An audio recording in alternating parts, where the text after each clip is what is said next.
민수기 전체 포인트는 읽다 보면, 우리가 그냥 읽다 보면 도대체 무슨 말인가 잘 모르는데요. 실제로 민수기는 이스라엘 백성들이 그들의 정체성이 무엇인지, 하나님 백성으로서 정체성이 무엇인지 철저히 어떻게 해요? 신학적인 해석을 통해서 기록된 게 민수기다 보면 그것이 의도하는 바가 있다. 이런 사건을 통해서 그가 의도하는, 사건을 통해서 의도하고 있는 부분이 있다는 거예요. 그래서 큰 틀에서 뭘 말하는지를 읽지 못하면 하나하나 개별적인 사건을 우리 삶 속에 적용한다는 것을 어찌 보면 하나님 나라와 좀 무관할 수도 있겠다. 한번 보겠습니다. 반복하되 이 법 위주로, 규례와 법도 위주로 우리가 살펴보면 좋겠어요. 다른 부분으로 한번 보면요. 여기에 고라, 다단, 온, 아비람, 그 다음에 여기 아론의 쌍난 지팡이에요. 아론에 대한 대적이죠. 무슨 말이냐면 이 고라 자손은요, 아론의 핏줄이에요. 레이지파란 말이에요. 그러니 아론에게도 하나님 함께 하신다면 우리와 함께 하신다고 이야기를 해요. 그리고 아론에 대적해서 일어난 사건이 바로 이 고라인데, 고라는 또 누구냐면 여기에 고핫 자손의 후예요. 왜냐하면 어깨매는 성물을 이와 같이 어깨매는 일로 통해 특별히 더 구별되게 맡긴 그 일이 어떻게 나중에 시간이 오면서 짐이 된 거예요. 왜 다른 사람들은 수리를 주고 우리는 옷을 매겼냐? 네, 실제는 그런 불평과 이런 부분들이 있는 것도 이해되시죠? 그래서 특별히 들고 일어난 특히 또 러우벤의 우선도 나와요. 장자, 그러니까 육적인 질서, 이상의 육적인 질서로 장자. 이와 같이요. 지금 모세와 아론과 미리암으로 구성된 이스라엘 백성들의 영적 지도자들에게 반기를 든 사건이 바로 고라, 다단, 온, 아비람 이 연합세력. 그게 잘 아시는 것처럼 아론의 쌍난 지팡이가 그 예로 드러났죠. 이 사건을 통해서 말하고자 하면 하나님 누구를 택하셨다고요? 아론을 택하셨어요. 한번 따라해볼까요? 고라 자손의 반란. 이 고라 자손의 반란을 기점으로 앞에 뭐가 있냐면요. 어떻게 하면 우리가 예물을 드림으로 말미암아, 맞죠? 우리가 성별을 할 수 있을까? 또 여기 부정을 깨끗이 하는 물 규정도 많잖아요. 초점이 그거예요. 다 예물을 드리는 거죠. 어떻게 하면 하나님 앞에 거룩하게 예물을 드림으로 말미암아 예물을 드리면 우리가 구별될 수 있을까? 이와 같은 정면 한번 따라해 볼까요?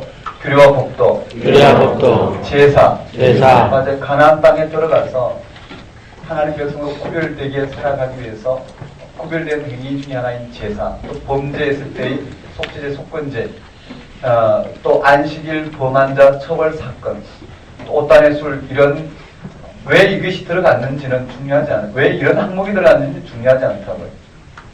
중요하지 않다는 그것이 결정적이지 않아요. 실제로 그들이 이런 항목을 통해서 하나의 여러 가지 예 중에 하나란 말이죠. 실제로 그들이 하나님 백성으로서 살아간 실질적으로 생존과 번성의 토대가 되어진 하나님 백성으로 살아간 실질적인 그 진을 거룩하게 유지하는 걸 통해서 하나님 백성으로서 어떤 실질적인 예를 언급했다는 거예요. 개연성이 있겠죠. 그런데 그것을 잘 모를 뿐이죠. 제사와 안식일 범한 자 처벌 사건, 옷단의 술, 여기 제사에 제물을 드리는 종류가 주를 이루고 있어요. 여기도 마찬가지. 레인 직무가 여기 붙어 있지만 부정을 깨끗게 하는 물, 어떻게 해야 된다. 이게 두 개가 같이 연결되어 있어요. 이걸 기준으로 되셨나요? 그 다음에 기준은 뭘까요? 나팔 규정이에요. 나팔은 아침에 어떻게 해요? 나팔을 불면 다 기상을 하고요. 또 나팔을 불면 밥 먹을 때 모이고, 결국 시간을 규정하는 거죠. 이해되시나요? 그들의 모든 일거수일투족이 바로 하나님께 구별된 시간들이라는 거죠. 이것은 일상의 시간이라면 똑같은 시간이 어디 언급되어 있냐면 여기에 절기 사건을 통해서 언급되어 있죠. 이해되시나요? 절기. 28장의 절기는 어떤 내용이냐면 저기 10장의 나팔 규정과 구태여 연결하자면은요. 절기 사건인데 그게 상번제, 안식일 번제, 월사길, 유월절, 칠칠절, 나팔절, 속죄일, 초막절 이 쭉 부분들이 다 어떻게 소원까지 한번 따를까 절절서 그것이 나팔 규정과 함께 시간에 대해서 그들이 일상을 통해서 하나님 앞에 어떻게 하면 특별되어 될까? 여기에는 뭘까요?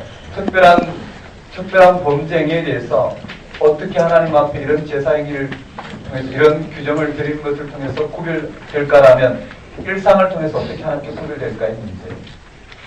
이해되시죠? 그 다음에요. 여기는 네, 초점이 뭘까요? 정결하게 되는데 초점 맞췄어요. 정결하게 되는데. 이해되지? 어떻게 하면 죄를 속할까? 어떻게 하면 죄를 속할까? 그것이 마지막에 언급된 34, 35장에 무슨 내용이 있느냐면 34, 35장에 무슨 내용이 있냐면요.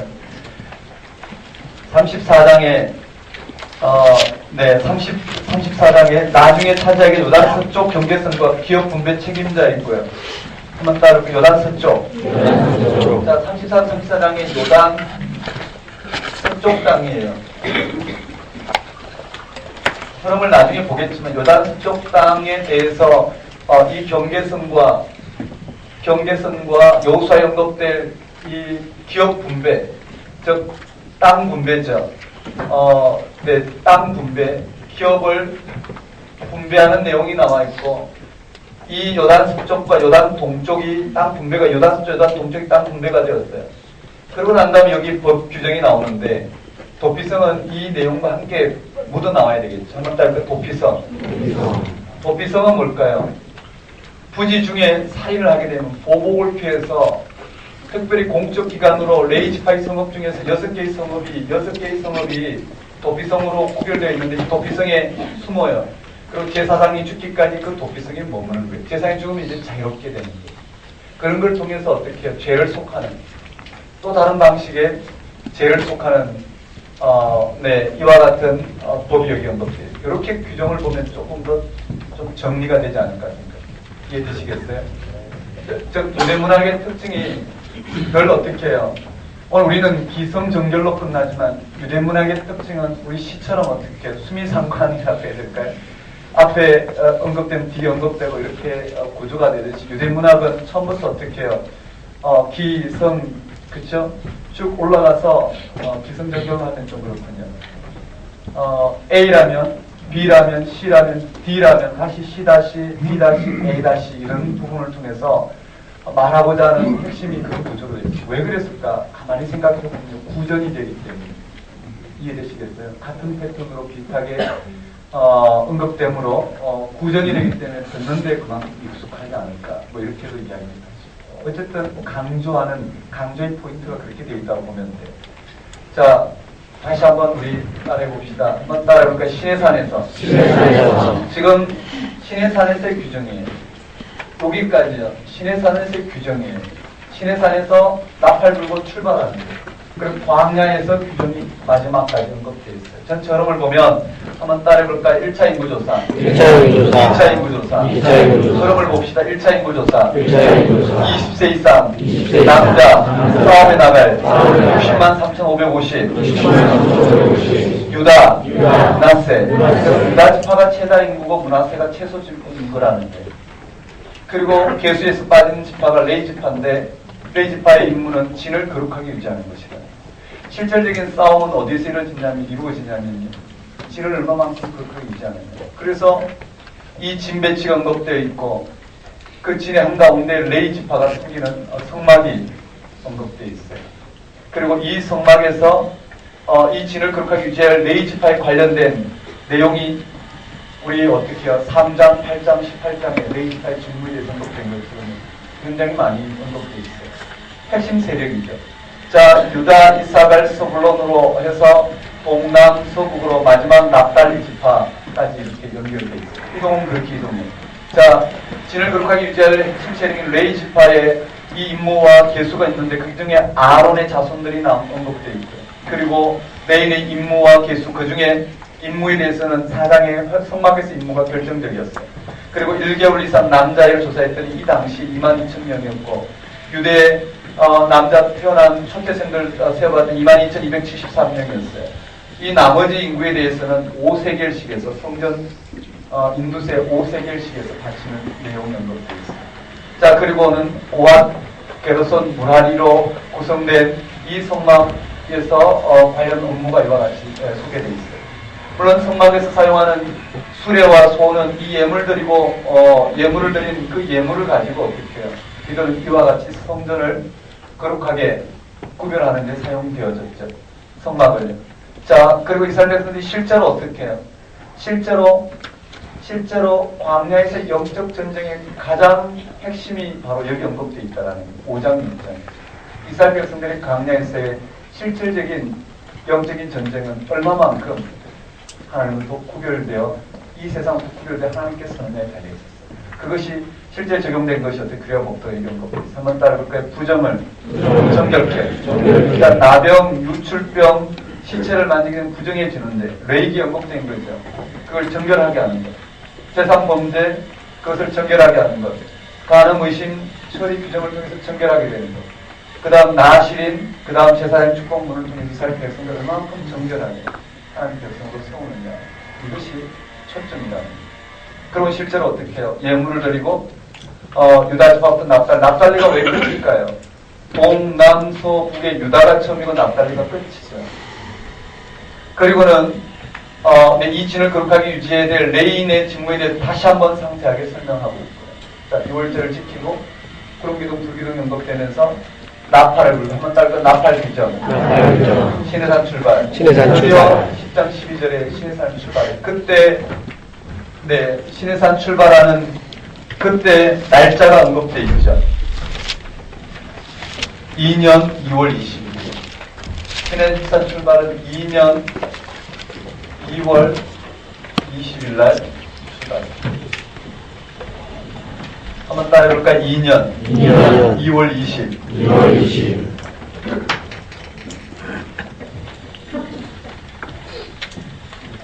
그 나머지 내용은 좀 정리하시면 될 것 같고요. 그리고 다베라 사건이에요. 출발하자마자 다베라 사건이 나와요. 한번 따라볼까요? 다베라. 이스라엘 백성들의 실종이에요. 실종. 그렇죠. 이스라엘 백성들이 하나님 백성되었지만 실존이에요. 그 실존이 가나안 땅에서 광야와 가나안 땅에서 이 광야 여정, 즉 출애굽의 여정에서 살아남기 위해서 가장 핵심은 뭘까요? 그 실존이 살아남기 위해서 살아남는 가장 핵심은 바로 하나님과 구별되어지는 것이죠. 이야기 흐름을 보면은 한번 따르고 다베라 사건을 읽어보면요, 이스라엘 백성들이 출발을 했는데 갑자기 원망했다고. 이유도 없어요. 원망하니 하나님께서 그 지은 것을 불살라 버렸어요. 그쵸? 그 백성들이 호소하자 하나님께서 불을 끄시는 그들을 어떻게 해요? 용서한 장면이에요. 그것을 시작으로 이것이 소두가 되겠죠. 왜 그랬는지, 왜 원망했는지 그 이유들이 쭉 언급되어 있어요. 예를 들어놨어요. 다베라 사건은 이스라엘 백성의 영적 정체성에 대한 결정적인 부분, 나머지는 어떻게 해요? 그 예를 들어놨다고 보면. 자, 기브롤 핫다 사건이에요. 한번 따르게 만나, 메추라기. 만나와 메추라기 사건이에요. 즉 출애굽 16장에 언급되어 있는데요. 그때도 메추라기가 내렸지만 그때는 한 일시적으로 내렸던 것 같고요. 그리고 만나와 먹던 그들이 애국으로 돌아가 버렸어요. 뭐 때문에? 고기 때문에. 정력이 세서 기력이 세하다지만 정확히 번역하면 정력이 세서 못 살겠다라는 거예요. 애국으로 돌아가겠다는 그들로 하나님은 어떻게 해요? 메추라기를 내려주고 그들을 하나님께서 징계하는 장면이에요. 자, 이 사건에 뭐가 언급되어 있느냐면은 만나 사건에서 고기를 내려달라는 이들에게 모세는 어떻게 하나님께 호소하죠. 내가 무슨 수로 이들에게, 이 많은 사람들에게 고기를 먹일 수 있겠느냐는 거예요.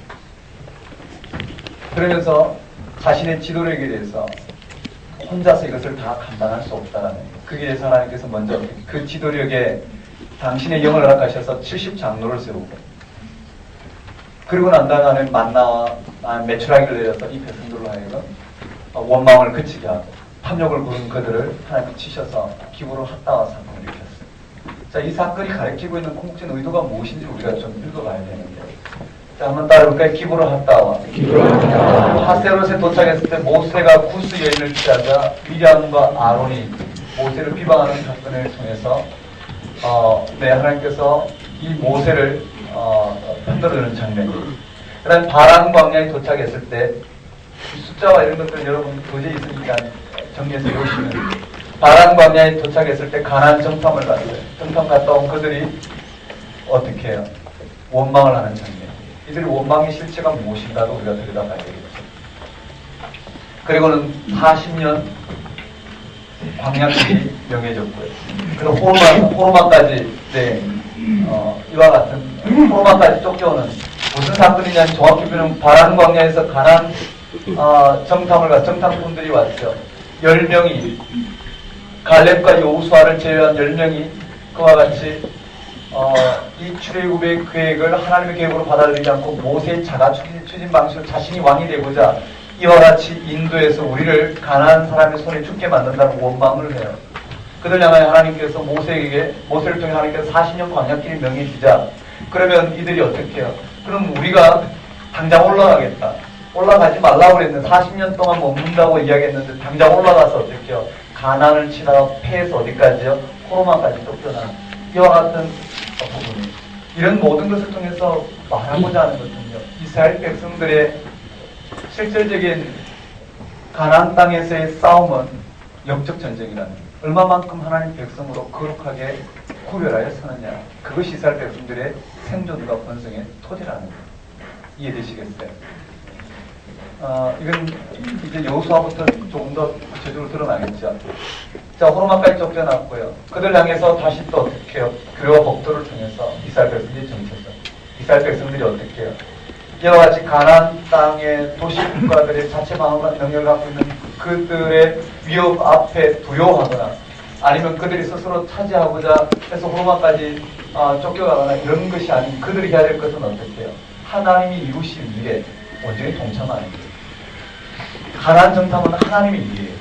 하나님이 이 역사를 새롭게 하시고자 이스라엘 백성을 택하셔서 당신께서 하시는 일. 이스라엘 백성은 그것을 정확히 읽었어야 됐어요. 하나님의 창조자이시오, 주권자이시오, 구원자시라는 그게 우리는 부름받은 하나님이 하시는 일에 부름받는 하나님입니다. 우리는 하나님이 하시는 그 일에 우리의 모든 생존과 번성, 우리의 모든 데를 거는 것이 우리가 해야 될 일이에요. 그것이 어렵다라는 거예요. 왜냐하면 우리가 무엇을 행함을 말미암아 우리가 우리의 존재를 확보하고 우리가 무엇을 행함으로 말미암아 우리의 생명을 확보하고 우리가 뭘 행함으로 말미암아 오늘 우리가 우리의 모든 토대를 근거를 내 삶의 이 근거를 마련하고자 하는 것이 우리의 생명 방식입니다. 그렇지만 성경은 그걸 말하지 않아요. 철저히 하나님 앞에 구별되어서는 그것이 하나님의 일을 이루는 가장 결정적인 일이라는 것이죠. 실제 이스라엘 역사는 어떻게 그러지 못해서 실패했죠. 자, 그리고 여기도 마찬가지예요. 고라, 다단, 온, 아비람을 통해서 이 반역의 클라이막스죠. 이 사건을 통해서도 뭘 의미하는지가 분명히 드러나죠. 온 백성이 따라서 여기 보시면요. 이렇게 되어 있어요. 이 원망 사건, 가베라 사건 이후에 기브론 핫다 사건이 발생한 것은요. 하나의 잡족이에요. 잡족, 이스라엘 백성이 아닌 출애굽할 때 이스라엘 백성과 함께 묻어나온 여러 민족들, 아주 작은 여러 부족들이요. 뭐라고 이야기하냐면 이스라엘 백성들을 선동하는 거예요. 여러 부족, 흔히 개혁 한글에 잡족이라고 되어 있는데 잡족이 참 좋은 것 같아요. 이 잡족이 뭐라고 이야기하냐면 봐라, 우리가 애굽에 있을 때는 그래도 고기 가마에 저 고기라도 건져 먹었지 않느냐. 근데 여기서 봐라, 우리 만납밖에 먹을 게 없다. 우리 정력일세에서 아는 딸도 먹지 못하고 이와 같이 광야에서 아무 재미가 없다라고 이야기를 해요. 그래서 온 백성들이 그 이야기를 듣고 울어요. 대성통곡을 해요. 마타라는. 이해되시나요? 마타라는. 하나님, 어찌하여 저 집은 정원사도 있고 기사도 있는데 우리 집에는 기사만 있고 정원사는 없습니까? 하나님, 내 인생을 이렇게 살게 해서는 안 됩니다. 원망하는 것처럼 똑같은 그런 것 같아요. 네, 기브라 핫다 사건, 온 백성이 우는 장면이었고, 자, 그 사건 이후에 어떻게 됐냐면 여기 보시면 최고의 지도자죠, 그렇죠? 모세와 아론이 이런 온 백성의 원망이 어디로 올라갔냐면은 최고의 지도자 미리암과 아론을 통해서 어떻게 미리암과 아론을 통해서 모세를 비방으로 올라갔어요. 그 다음에 미리암과 아론 다음에 12족장이에요. 이해되시죠? 12족장이에요. 그 다음에 여기 고라, 다단, 온, 아비람 다음에 12족장 안에 있는 250방백이에요. 250방백, 그 다음에 온 백성이 여기 동참하게 돼요. 온 백성이 여기 동참하게 돼요. 이 사건 이후에 이제 20장으로 가면은요. 자, 이 사건 이후에 다시 이 부정을 깨끗게 하는 물을 통해서 이스라엘 백성들이 정체성이 무엇인지를 다시 한번 확보하고요. 그 다음 20장에 가면 이제 드디어 40년이 지났어요. 이 가데스 바네아에서 가나안 정탐 정권의 불순종 이후에 40년이 지났단 말이에요. 이제 2세대와 연결된 장면이 나와요. 거기에 미리암이 죽어요. 한번 따라볼까요? 40년. 이제 40년이라는 날짜가 명시되면서 네, 미리암이 죽어요. 거기에 20장 1절에 보면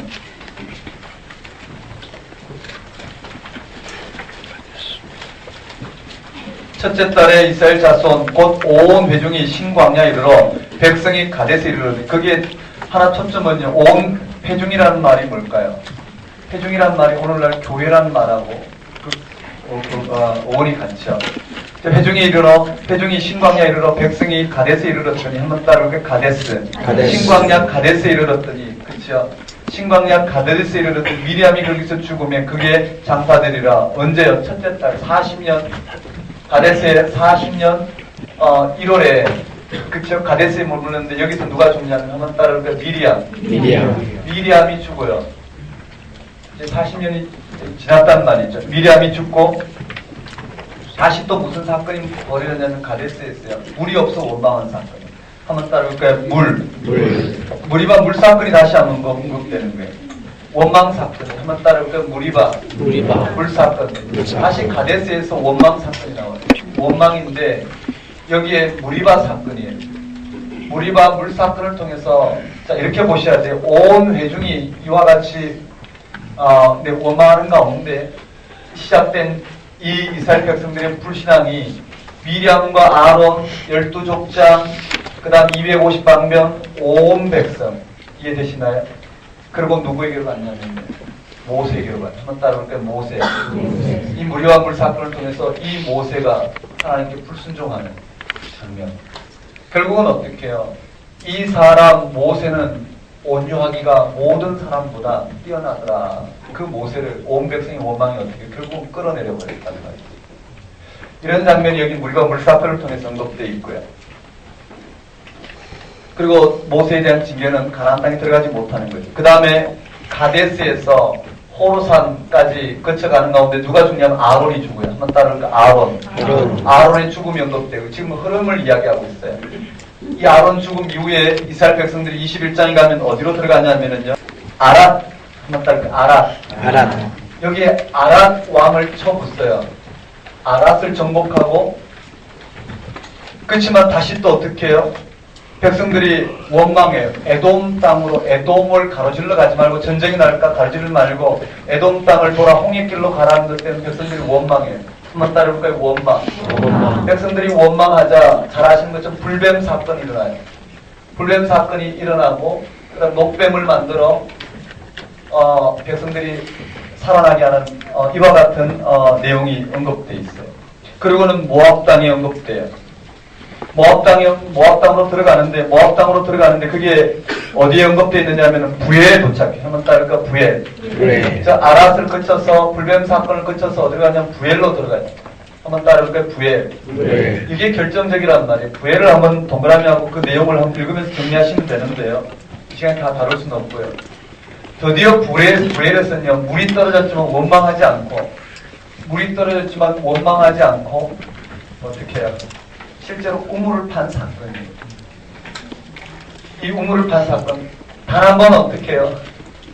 원망하지 않고 이스라엘 백성들이 하나님께 순종함으로 말미암아 하나님 인도하심을 받은 사건이에요. 한번 따라볼까요? 부엘. 자, 부엘 사건 이후에 한번 따라볼까요? 요단 동쪽 두 두 성읍을, 요단 동쪽 두 성읍을 정복한 사건이 바로 여기 언급되어 있어요. 한번 따라해볼까요? 가데스, 무리바, 호로산. 가데스에서 미리암, 그쵸? 신강약 가데스에서 미리암이 죽고, 무리바 물사건을 겪고, 호로산에서 아론이 죽고, 한번 따라, 아락, 불벤, 부엘, 요단 동쪽. 이 흐름 위주로 기억하시면 될 것 같아요. 되셨나요? 그런데요, 요단 동쪽 두 성읍을 차지하고 이 모압 평지에 도착하자, 모압 결정지역에 가자, 누가 등장하냐면 모압 왕이 등장해요. 22장부터 24장까지는 우리가 아주 재밌게 살펴봐야 될 내용인데요. 한번 따라볼 거예요. 모압. 자, 모압 왕이 누구냐면요, 모압 왕이 누구냐면은 발락이에요. 맞죠? 그 다음에 저주 기도 전문가가 누가 나오냐면 거짓 선지자가 발람이 나와요. 그 다음에 당나귀가 나와요. 이 사건을 통해서 우리가 하나님 뜻이 무엇인지를 좀 분별할 수 있었는데 지금은 다르진 않을 거예요. 한번 따라해볼까요? 발람, 당나귀. 그게 22장부터 24장까지 언급되어 있어요. 간단한 내용 흐름을 보면 이렇게 되겠죠. 이스라엘 백성들이 이와 같이 진군해 오자 모압왕 발락이 영적이었던가 봐요. 이스라엘 백성들이 이와 같이 여호와 하나님의 전적인 도우심으로 여기까지 요단 동쪽을 차지하고 지금 요단 동쪽을 차지하고 모압 평지까지 도착했거든요. 그러자 모압 왕이 그 이스라엘 백성들을 저주하는 것을 통해서, 그 저주라는 말은 이스라엘 백성들을 어떻게 부정하게 만드는 것을 통해서 전쟁에서 승리하고자 누구를 불러오냐면은 선지자 발람을 불러와요. 발락이 발람을 초청하는 장면도 우리가 봐야 돼요. 즉 발람이 발락을 초청하기 위해서 장로들을 보내고 그리고 많은 예물을 복채로 주겠다라고 발람의 이야기예요. 발람은 그 이야기를 듣고 어떻게 해요? 단호하게 거절하죠. 나는 가지 않겠다. 이해되시나요? 그러다 재차 청하자. 그러면 한번 머물러 있어봐라. 내가 하나님께 좀 물어볼게. 처음에 물어요. 하나님 제가 갈까요 말까요? 하나님께서 뭐라고요? 단호하게 가지 마라. 다시 어떻게 해요? 발람이 하나님께 다시 가서 물어요. 하나님 제가 갈까요 말까요? 그 말이 뭘까요? 하나님 가지 말라 했으면 가지 말아야 되잖아요. 하나님께 묻는단 말이에요. 그러니까 하나님 가라고 그래요. 하나님 뜻은 뭘까요? 가는 것일까요? 가지 않는 것일까요? 가지 않는 것이에요. 가지 않는 건데 그가 다시 가겠다고 하니까 하나님께서 어떻게 가라고 명을 하지만 그들에게 아무 말도 하지 말라고.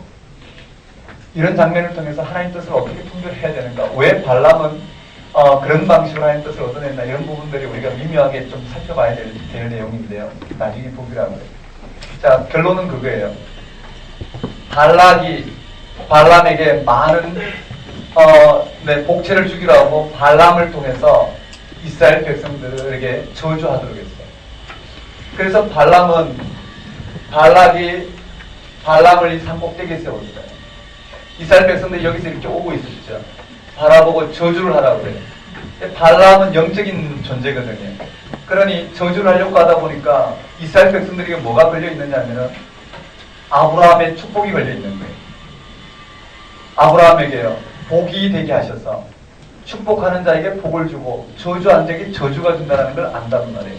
그 발람은 여기에 하나님의 이와 같은 축복이 걸려있는 이 이스라엘 백성들을요. 저주할 수가 없는 거예요. 그럼 저주하면 누구에게 저주가 들어가요? 자기에게 저주가 들어가요.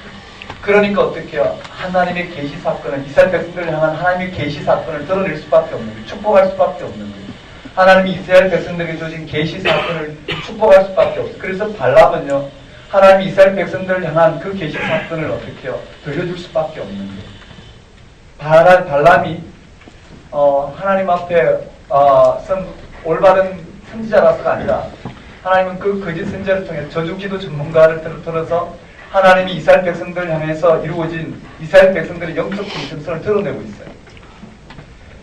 자, 그러자 발락은 기가 막히잖아요. 발람이 그럼 네가 이 많은 백성들 보니까 무서워서 두려워서 너가 이와 같이 축복을 하느냐? 그러면 좋다. 이스라엘 백성들이 다 지나간 다른 산에 또 올라서 어떻게 다 지나고 옥물만 보여줘요. 옥물 보여주고 저주를 하라고 그래요. 그래도 어떻게 해요? 발람은 똑같이 이스라엘 백성들에게 걸려있는 하나님의 이런 영적인 정체성을 이 발람의 입으로 드러내요. 그러다 발락이 다시 또 어떻게 다 지나가고 난 다음에 발락이 보이지 않는 이스라엘 백성들에게 저주하라고 해요. 그래도 발람은 어떻게 저주하지 않고 하나님의 계시상승을 해요. 그것이 발람의 놀이라는 거예요. 발람의 놀이를 읽어보면 이스라엘 백성들이 임한 하나님의 정체성이 드러나요. 그것으로 어떻게 해요? 발락의 계획은 좌절된 것 같아요. 그런데 그랬을까요? 아니에요. 이 발람이라는 이 인물은요, 두 가지를 다 취한 거예요. 즉, 자신이 이스라엘 백성을 축복함으로 말미암아 하나님의 저주를 피해가고요. 하지만 전혀 다른 계획으로 이스라엘 백성들을 어떻게 무너뜨릴지를 발람은 알고 있었어요. 그래서 발람은 발락에게 계략을 제시했어요. 발락이 펄쩍 뛰었겠죠. 상상력을 발휘해보면 발락이 펄쩍 뛰었을 거예요. 아니, 그 먼 거리 이와 같이 복지를 주고자 특급 호텔에 머물게 함으로 이렇게 저주를 하게 했는데 오히려 축복을 하는 것이 합당하냐 그랬을 거예요. 근데 발람은 뭐라고요? 내가 한 일을 좀 내비두라. 그리고는 그들을 무너뜨릴 수 있는 계획을 들려줘요. 어디요? 시팀했어요. 이스라엘 백성들의 무너뜨릴 수 있는 이스라엘 백성들을 무너뜨릴 수 있는 계략을 누구에게요? 발람에게. 그랬어요. 이 시팀에 도착하자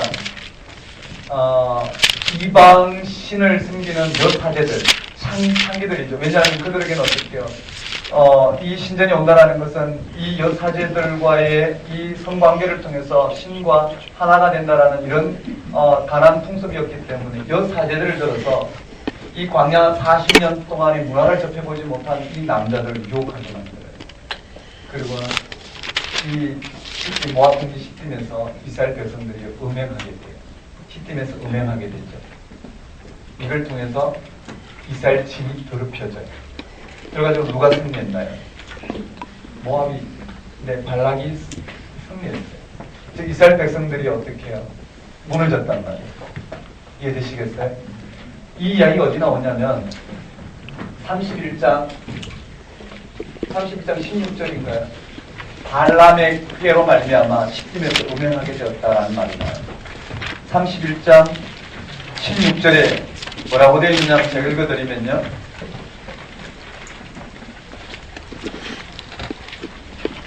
31장 16절에 보라 이들이 발람의 꾀를 따라 이스라엘 자손을 부올의 사건에서 여호와 앞에 범죄하게 하여 여호와의 회중 가운데 연병이 일어나게 하였느니라. 이렇게 되어 있어요. 그러므로 아이들 중에 남자는 다 죽이고 여자와 동침하여 사내를 아는 여자도 다 죽이고 이와 같은 이 음행 사건이 발생했습니다. 이게 마지막 이스라엘 백성의 불순종이에요. 한번 따라볼까요? 불순종.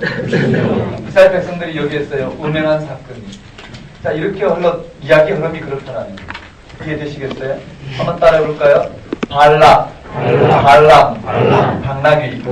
이 사건을 통해서 발람의 이스라엘 백성들을 향한 하나님의 뜻이 발람을 통해 드러났고요. 그렇지만 결국은 어떻게 발람의 꾀에 의해서 이스라엘 백성들은 시딤에서 이와 같이 진을 더럽히게 되고 전쟁에서 패하게 되는 이와 같은 음행 사건이 벌어졌다. 여기에 누가 등장하냐면요. 그 인물이 등장해요. 즉 시딤에서 모함 여인과 음행하고 바알볼 한번 따라볼까요? 바알볼. 이 바알신을 바알볼을 숨긴 사건을 언급했어요. 하나님이 진노가 시작됐고 연병이 돌아 이스라엘 백성들이 완전히 어떻게 해요? 진멸하기 직전에 누가 등장했냐면 비느하스가 등장해요. 한번 따라볼까요? 비느하스의 제사장의 결단을 통해서 연병이 그치게 돼요. 연병으로 죽은 자가 24,000명이에요. 한번 따를게요. 24,000명. 이런 부분이에요. 누구 도움으로요? 비느하스의 도움. 결국은 어떻게 비느하스의 결단을 통해서 이스라엘 백성의 진이 다시 새롭게 되는 이런 계획이에요. 그리고는 2차 인구조사에 이해되셨나요? 2차 인구조사에 최다 인구가 누구냐면 유다의 여전이에요. 근데 최소 인구가 바뀌었어요. 최소 인구가 누구로 바뀌었냐면요. 시므온 지파로 바뀌었어요. 왜 그랬을까? 개연성은 없지만 25장에 네, 25장의 대표적인 이 바알볼 사건의 대표적인 음행의 선두했었던 자가 누구냐면요. 시몬 지파 고스비예요. 한번 따라볼게요. 고스비. 시몬 지파예요. 말이에요. 이해되시겠어요? 그래서 이 시몬 지파가 이놈이 제일 작다라고 외우면 좋겠단 말이죠. 자, 그 다음에 27장은 무슨 사건이냐면 여기 보시면 인구조사를 했어요. 처음에 한번 따라해볼까요? 유다, 므낫세. 므낫세가 최소 지파였어요. 그래서 므낫세에는 남자들이 부족했어요. 남자들이 부족했는데요. 여기에 므낫세 지파에 므낫세 지파부터 쭉 가서 슬로보앗이 나와요. 한번 따라 슬로보앗이 나오는데 슬로보앗의 딸들이 나와요.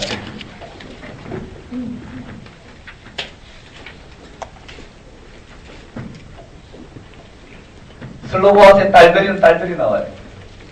땅은 아들로 통해서만 상속이 되는데 딸만 있으니 어떻게 상속이 되느냐는 그 상속권이 허용되는 거예요. 법이 뭐냐라는 것을 설명하는 거죠. 법은 계명 그대로 지키는 게 초점이 아니라 하나님 앞에 구별되어 쓰게 만드는 하나의 적용이라고 볼 수 있는 근거가 여기 있어요. 한번 따라볼게요. 슬로보앗 딸들이 쭉 언급되어 있어요. 그 슬로보앗 딸들이요. 밀라, 노아, 호글라, 밀가, 디르사. 맞나요? 말라죠. 한번 따라볼까요? 네, 말가, 호밀디. 그래서 5명의 딸들이 언급되어 있고요. 이 슬로보앗 딸들의 이 내용이 여기 언급된 여기까지가 2차 인구조사 이후에 가나안 땅에서 땅을 상속받아야 될 그 대상인 므낫세가, 그렇죠? 아들이 없어. 므낫세 후손인 슬로바시 아들이 없어서 딸에게 이 땅을 상속해달라는 제소를 받아들였어요. 그리고 여기에 대한 내용이 36장에 실제로 어떻게 해요?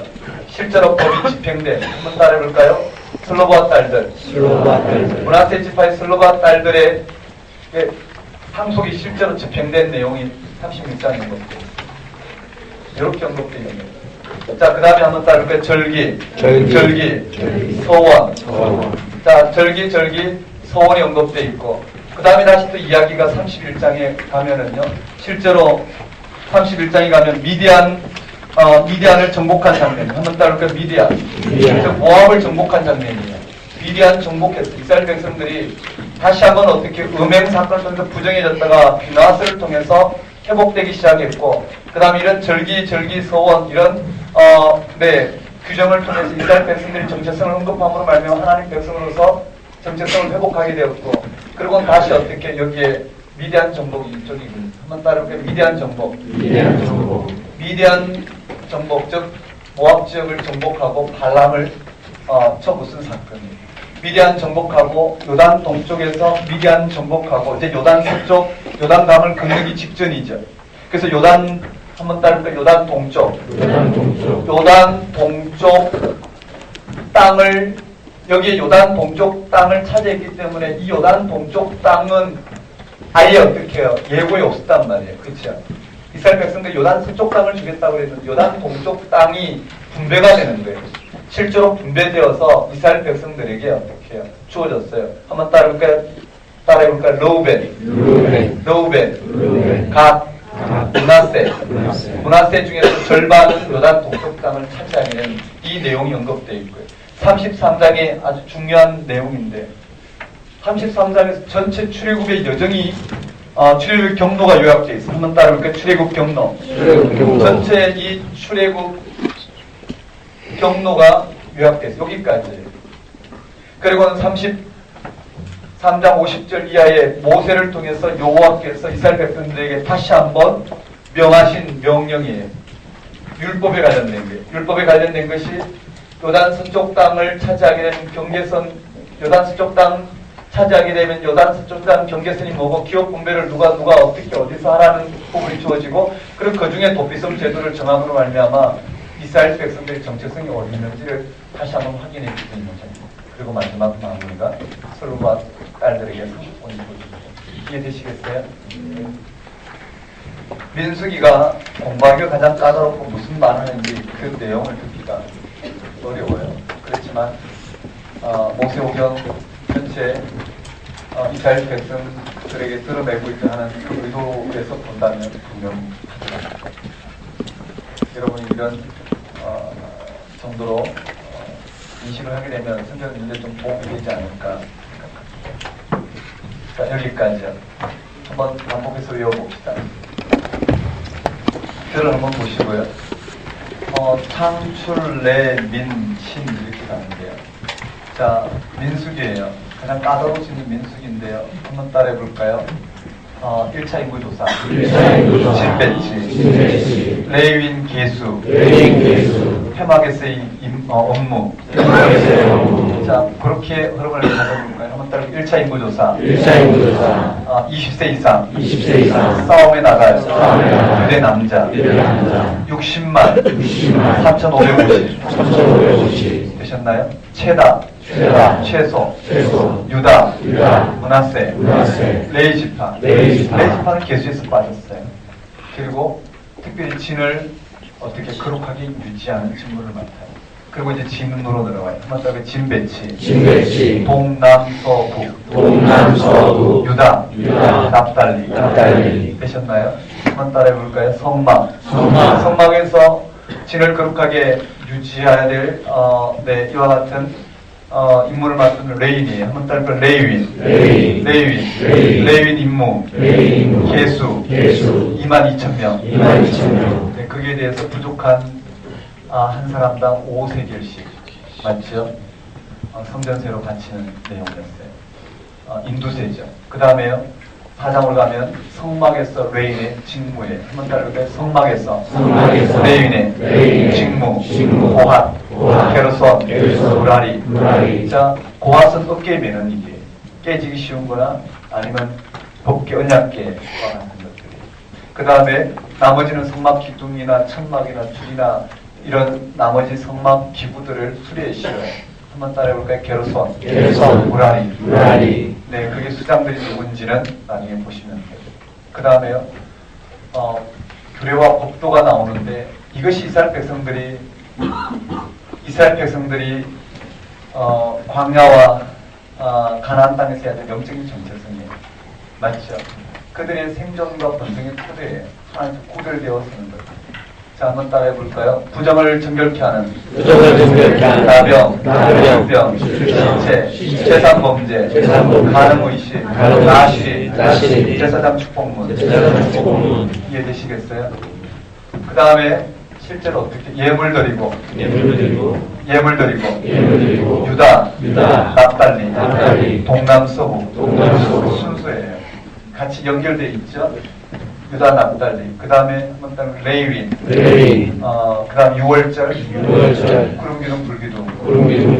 나팔 규정, 시내산 출발에서 어디까지 흐름을 잡아야 되냐면 여기까지 잡아야 되겠죠. 자, 한번 따르게 다베라, 기브론 핫다와, 하세로, 바란광야, 호로마. 이 지명만 보더라도 무슨 내용인지 성경에 기록된 흐름대로 여러분이 파악하셔야 돼요. 한번 따라볼까요? 다베라, 기브론 핫다와, 하세로, 바란광야, 호로마. 이스라엘 백성들의 이 광야의 여정이 어떻게 해요? 광야의 여정에 이와 같이 원망한 사건으로 점철된 내용들이 그게 이스라엘 백성들이 생존과 번성의 토대는 얼마만큼 하나님께 거룩하게 구별되는 내용이에요.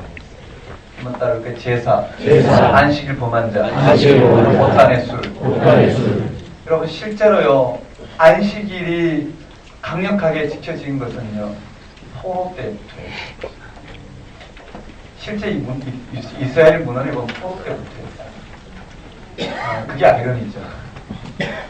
왜 그런지는 일단 우리가 역사가 진행되면서 한번 보기로 하고요. 한번 따르면 안식일 범한 자, 처벌 사건. 그 다음에 고라, 다단, 온, 아비람 사건이 언급돼서 원망 사건이. 그 다음에 다시 또 레인 부정을 깨끗게 하는 이 규례 법도가 있습니다. 그 다음에 다시 또 40년 이후에 광야 여정이 언급돼 있어요. 어디까지요? 광야 여정이 27장까지 연결돼 있어요. 이해되시죠? 자, 이렇게 돼 있죠. 고라와 다단이에요. 맞죠? 고라와 다단 사건 좌우에 이 제사 드리는 성물을 드리는 성물을 드리는 이와 같이 어떤 성물, 그렇죠? 그렇게 구별되어 하나님께 드리는 이런 방식으로 이루어진 규례와 법도예요. 그 앞에 어떻게 원망 사건이 있죠? 맞나요? 그 위에 다시 또 이 원망 사건이 언급 10대 원망부터 원망 사건이고 이렇게 큰 단위로 봐도 좋겠죠. 한번 따라해볼까요? 가데스, 호르산, 가데스, 무리바, 호르산, 아랏, 불벳, 부엘, 요단 동쪽, 모압 평지, 발락, 발람, 당나기, 시띠면서, 금행, 비나스, 2차 인구조사, 네, 슬로바 딸들, 흐름을 잡고요. 그 다음에 한번 따라볼까요? 절절서. 다시 또 어떻게 흐름이에요? 한번 따라볼까요? 미디안 정복. 요단 동쪽 땅 분배. 출애굽 경로. 그 다음에 다시 또 어떻게 해요? 규례와 법도예요. 한번 따라볼까요? 요단 서쪽 땅. 경계선과 기업 분배. 복비성. 다시 또 내용의 부연 선생님 한번 따라해볼까요? 슬로바 딸. 네, 상속권 문제로 그렇게. 자, 이렇게 공부를 하시면 되고요. 특히 입시를 준비하시는 분들 위해서 다음 주까지 자료집이라고 있어요. 네, 이 자료집 내용에 보면 어떻게 이 내용을 정리해야 될까? 최종 정리, 기출문제, 연습 문제가 들어있어요. 이 내용을 이렇게 강의를 들으시면 바로 교재, 우리 주 교재 있죠. 교재에 이 내용을 읽으면서, 성경을 읽으면서 이 내용을 교재에다 다 옮기는 거예요.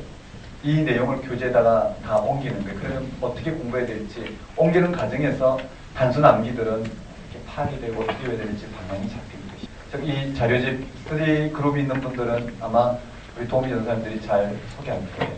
다음 시간부터 좀 더 어떻게 해요? 입시 준비를 어떻게 타이트하게 해야 될지 계획표와 이런 것들을 중심으로 입시 준비하는 분들을 위해서 좀 더 시간을 할애해서 이렇게 숨기려고 그래요. 그래서 교재를 올해 끝까지 나온 것을 기출된 것을 업그레이드해서 여기 들어갔고요. 이게 모세오경, 그 다음에 역사서, 성문서, 예언서, 구약이 4권이고요. 신약이 복음서, 우리 나갔었죠. 그 다음에 서신서, 그 다음에 기출문제, 연도별 기출문제가 쭉 나와요. 그렇게 해서 총 7개가 한 세트로 해서 여러분들이 보실 수 있도록 그 정도면 충분하지 않을까 생각합니다. 여기 보면 이렇게 되어 있어요.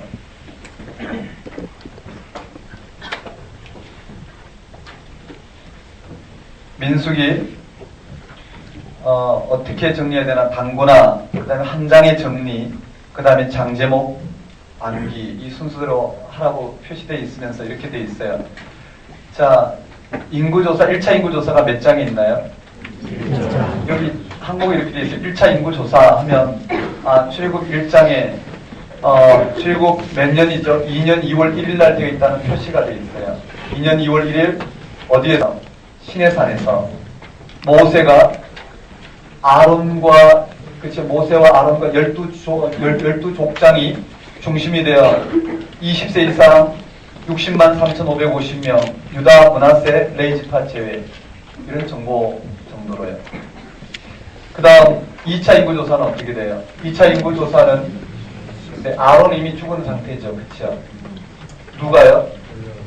네, 모세와 피나스와 12족장이 2차 중국 어디에 써요? 어디에서 2차 인구조사 장소는 어딘가요? 모압평지. 이와 같이 그 인구 수는 얼마인가 이런 것을 정리를 하시면 돼요.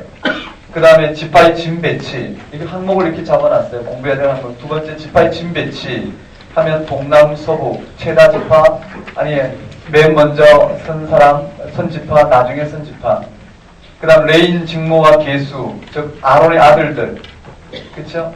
레인의 직무 그 다음 계수 레이지파의 진 배치 그다음 대속 인두세가 얼마 대속세가 얼마 이런 부분들 그래서 이 항목을 읽으면서 우리가 파악했던 이 내용들이 뭔지를 파악하면서 보도록 최종 정리 항목을 잡아놨어요. 그러고 난 다음 기출문제가 있어요. 기출 문제 제가 한번 여러분에게 물어볼게요.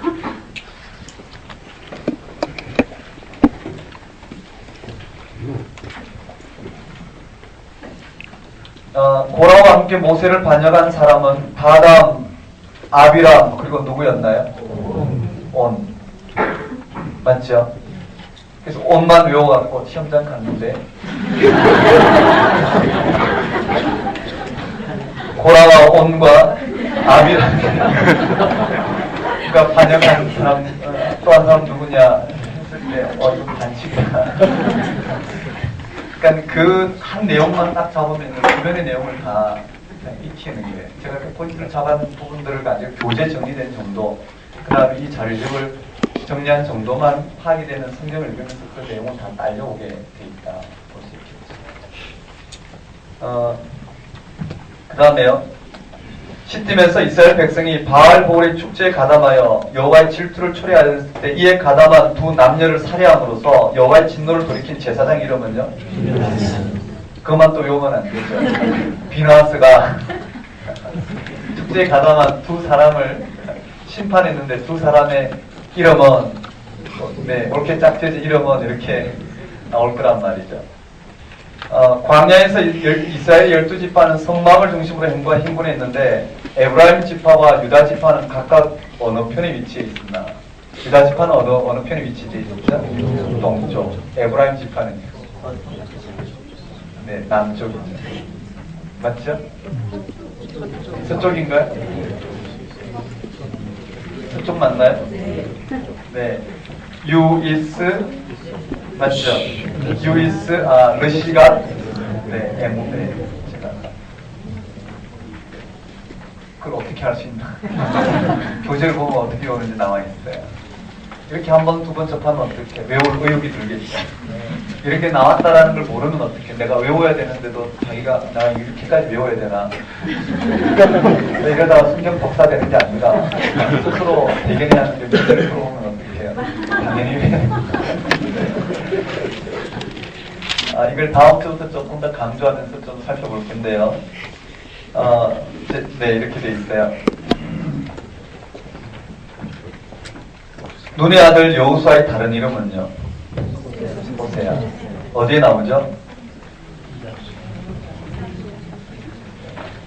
민수기 나오나요? 13장에 나오죠. 가나안 정탐 보낼 때. 자, 당나귀에게 책망을 받은 사람 누군가요? 발람. 당을 지어 모세와 아론의 권위에 도전한 사람은 보라와 삐리리와 온과 아비람. 그 다음 레이 자손 중에 회막의 일을 하는 자는 몇 세까지 할 수 있었나요? 50세. 말라, 디르사, 호글라, 밀가, 노아는 누구의 딸인가요? 모세가 어디 출신 여자를 아내로 취하였으므로 미리암과 아론이 모세를 비방하였다. 어디요? 모세가 가데스에서 에돔 왕에게 통과를 요청한 길 이름이 무엇일까요? 왕의 표로. 맞죠? 모세가 광야에서 구리뱀을 만든 사건에 구리뱀을 든 그쵸? 모세가 광야에서 구리뱀을 든 사건이 어디에 나오나요? 21장. 몇 장요? 21장. 네, 아주 어려운 질문. 아론의 지팡이에 핀 꽃의 이름은요? 탈구 맞나요? 아론이 죽은 산은요? 호르산. 네, 이것은 문제를 푸는 사람 중에 딱 풀고 있는 분들 보면요, 두 종류예요. 하나는 열심히 공부해놓고요, 틀리는 만큼 얼굴빛이요, 낯빛이 사색이 되잖아요. 막 스스로 괴로워요. 그래서 실컷 공부해놓고 문제를 풀고는 좌절해서 며칠 동안 방황하다가 이제 겨우 이제 기분이 가시면 이제 다시 또 공부할 마음을 잡고요. 전혀 그럴 필요 없어요. 문제는요, 일반 우리 문제와 달리요. 문제는 뭘까요? 내가 얼마만큼 아느냐 모르냐를 평가하는 게 아니라 이 문제는 오늘 우리가 내용을 파악하는데 가장 좋은 설명 방식이 문제란 말이죠. 문제는 예를 들어서 묘사도 있고요. 그치요? 오늘 우리 가운데 여러 가지 정의, 정의를 내리는 방식도 있고요. 아니면 서사성 방식도 있고요. 그 중에 문제는 어떻게 질문의 방식으로 가장 좋은 내용을 파악하기 위하고 기억하기 위한 방법 중에 하나라는 거예요. 설명 방식 중에 하나라는 거예요. 그래서 미리 어떻게 문제를 푸는 거예요.